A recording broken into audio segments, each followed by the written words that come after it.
Okay, so you just heard the sound bites from the FBI special agent, assistant agent in charge, Ron Hopper, saying that we redacted because the shooter does not represent Islam, and we're not going to go there. We're going to allow him to propagandize things. I want to remind you what Kallstrom said last Thursday night, Fox News Channel. Megyn Kelly said, why is the FBI not getting these guys, even though they're on the radar? Get this wet blanket of political correctness off the backs of law enforcement, off the backs of the FBI.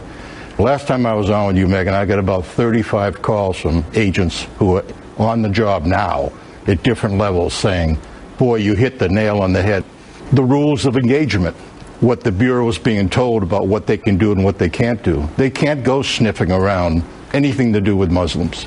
They can't go around to mosques. They can't do things that they would normally do. I'm not talking things that are off the charts. Mm-hmm. I'm talking about things that normally would be done, but the orders have come down from the White House. What about Comey? Well, he's the director. Yes, but Comey can't talk about it either. I'd like to think if I was the director, I would talk about it.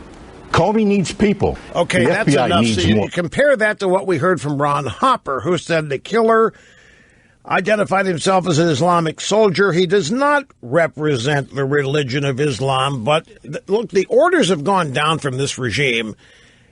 And if you stop and think, why would Obama and Lynch allow Mateen to do the propaganda on this? They set the narrative, not Mateen, and they're gaining control of it. There are 4 gun control measures in the Senate today that are going to be voted on. All because of this attack in Orlando that had nothing to do with it. See, if it had nothing to do with Islam and it had nothing to do with Muslims, and it had to do with what? The easy availability of guns. You see the magic here?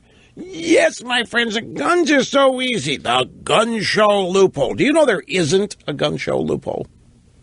What do you think the gun show loophole is? You think people can go buy a gun at a gun show and not have to get a background check, right? That's what everybody thinks the gun show loophole. That's BS. Do you know this guy, who was it? CBS.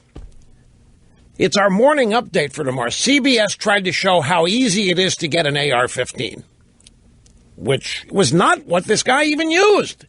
This guy used a Sig Sauer, or Sig Sauer, I'm not sure how to pronounce it.